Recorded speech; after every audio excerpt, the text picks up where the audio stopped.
outside, just having a quick drink, it's very dry here. Well, hello everybody, and welcome to the second of today's Sea Lion Space here at Lion Vs Dolphin. And as you can see, I've got two of the boys out to meet more. The first job for these two is to give you lovely people a nice big wave hello, but they won't wave to you unless you wave to them first. So get those hands up in the air, shake them around, let's go two hands just for the fun of it. There you go, so we say hello back and then come down. Which yours? That's better. Okay. Now we need to on stage who are the California sea lions, and as the name will suggest, you can of course find the largest population of this type of sea lion all along the coasts of the rocky shorelines of California. You can also find them as far south as Mexico, and of course Mexico is beautifully warm when you're on that Gulf Coast. But then you can find them as far up north as Canada.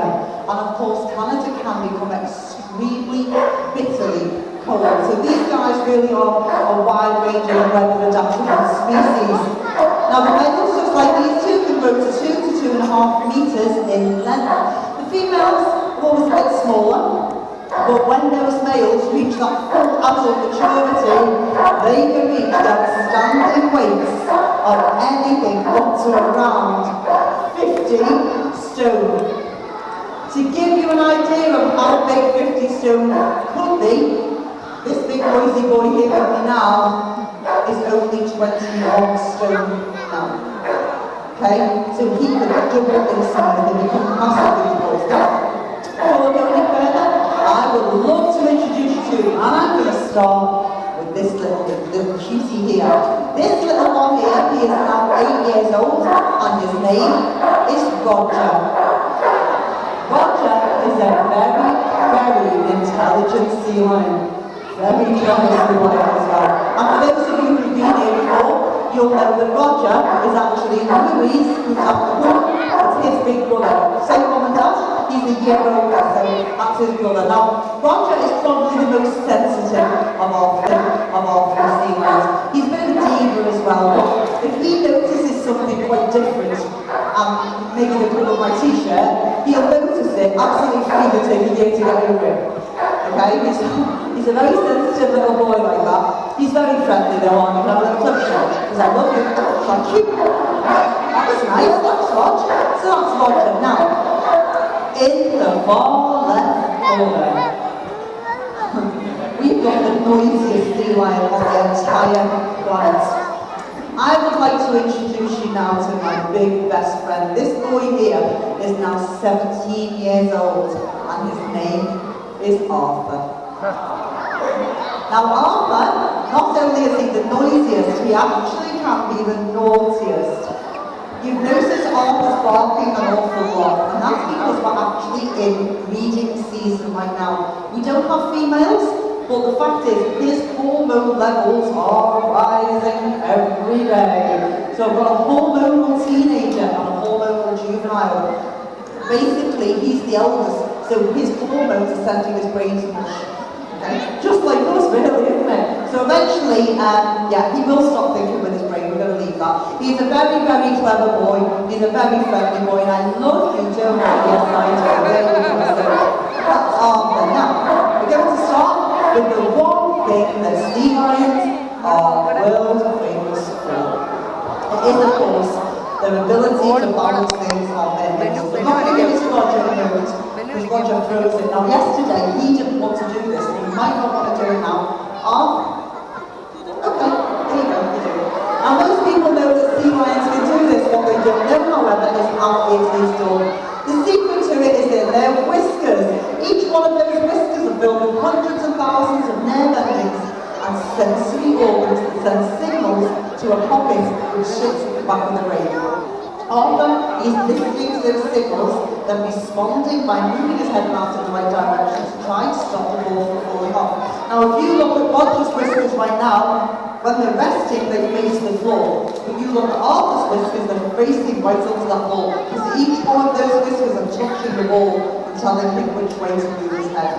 So as long as he listens to those whiskers, he can balance all day long. Well done, Arthur. Thank you for it. Good work. Now, in the wild, those whiskers serve a much more important and valuable use, because they use those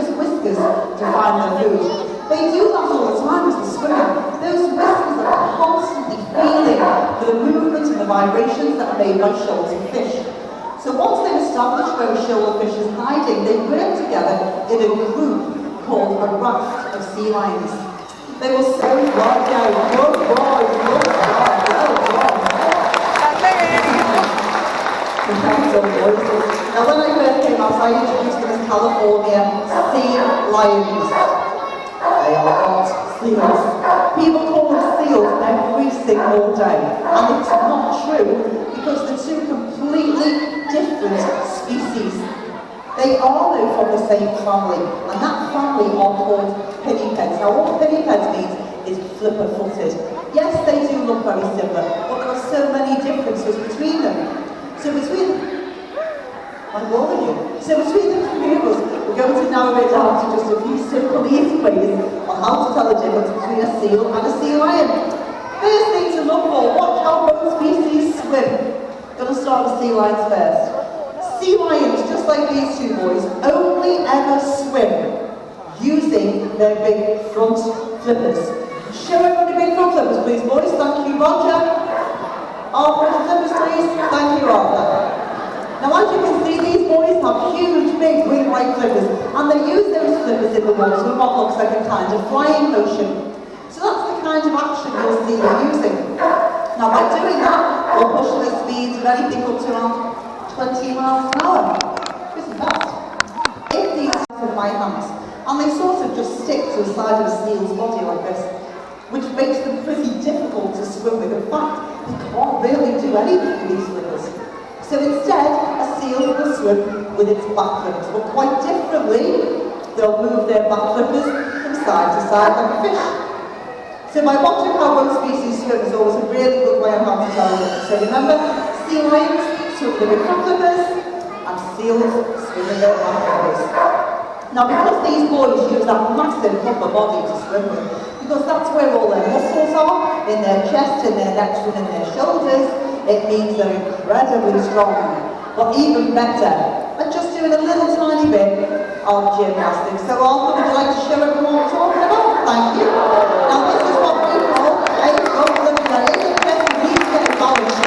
This is what we call a front flip stand. Only a sea lion can do this. A seal couldn't do it, their front flippers are so tiny, they could not support their weight.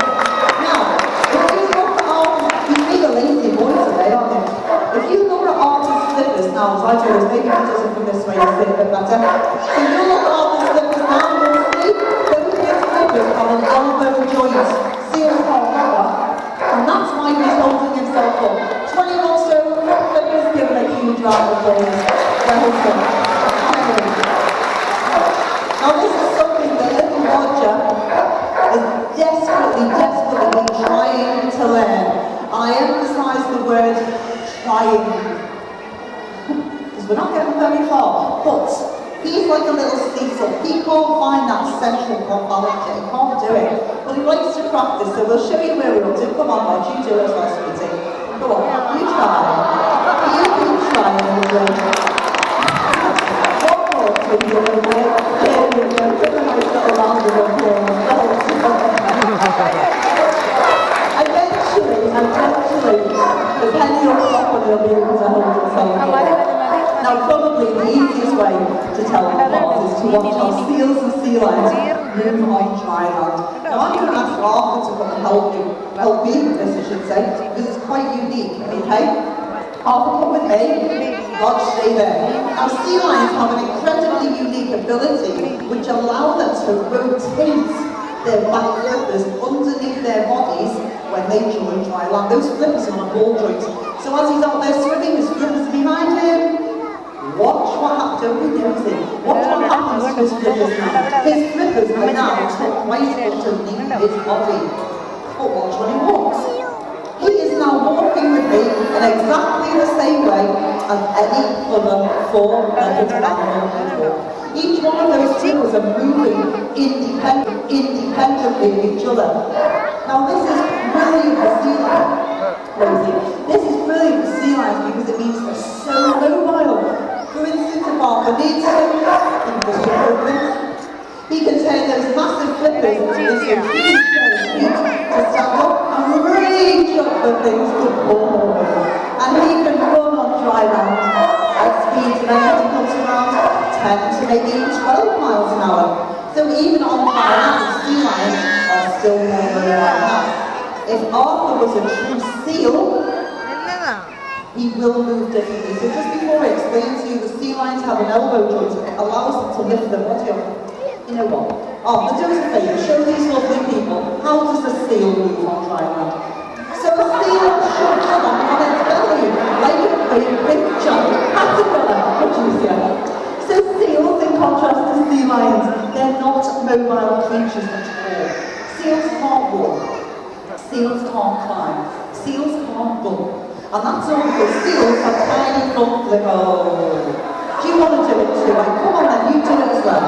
Oh, right, it's almost there, isn't there? There you go, there you go. Give it a great big round of applause.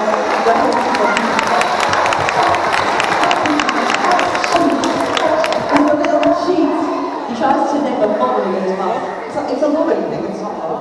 Right, so with all of these differences, there are, of course, a few things that seals and sea lions do share in the wild. The first one, of course, is their food, their daily diet of fish and squid. Obviously, here in the park, we give our boys their food today. They've got spats, and of course, they've got herring. But in the wild, so apart from using those vitally important whiskers, sea lions need to have good eyesight. What they do need to have a good sense of speed, direction, and the coordination to work together to catch that food. So, to show you how good they are at catching things, 5 rings to Roger. Are we ready? There's 1, there's 2, easy, 3, very easy, 4, last one, are we ready? 5, 4, 5, 6, 8, 9, well done, puppy. Now, there's actually something else in the wild that really is harmful to sea lions, not just sea lions, every single piece of marine, sorry sweetie, anything marine, it's deadly. Because it is, of course, plastic. Quite obvious, isn't it? Plastic kills more animals, more marine animals than you can ever imagine in the wild. So it's one of the hardest things to watch. It's the hardest, and I've seen it firsthand. It's really horrible to watch it. So it's quite simple. What should we do with our plastics? Where should they go? They should be going in the appropriate place. Oh, to show these lovely people. Where does plastic go? In the bin. There you go. Good boy. So basically, if I can train a sea lion to put his plastic in the appropriate place, surely we can train ourselves to do the same thing. Now, there is something else in the wild that seals and sea lions do share, only this time it's even more deadly because it is, of course, predators. California sea lions have 2 main predators. The first one is the killer whale, or the orca, as it should be correctly called.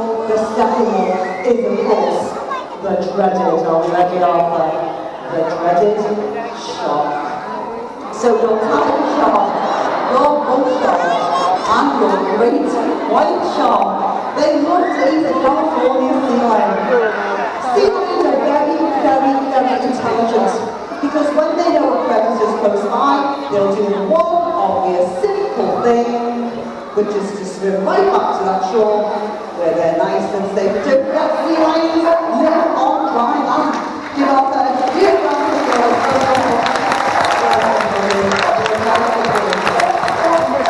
Now, we're not that far from the end of the display, but before we go, these two are the best bit. This is where you get to see just how powerful a sea lion's flippers truly are. Because independently, they're both going to push themselves across the water in their hope of touching that pink ball. I'm going to lower it down first of all for Roger. Now Roger is an 8-year-old daredevil. Okay, aren't you? Yeah. Because Roger likes to start his high ball attempt from right up there on top of that tower. So what Roger's going to do is he's going to go across, he will climb those stairs. When he gets to the top, he will dive off into the water, swim across, and using those huge flippers, hopefully push himself up to hit that ball. Now, if Roger does manage to do this first time, you've got to give him the biggest cheer ever. He's actually been a really good boy, okay? Right, come on, everyone, let's go. So before I explain to you how mobile the sea lion is, watch how easily Roger climbs those stairs. There he goes. Now when he gets to the top, cheer him on.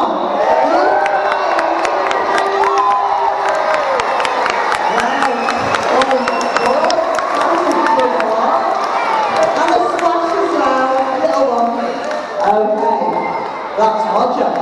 Roger. Next up, we have got Arthur.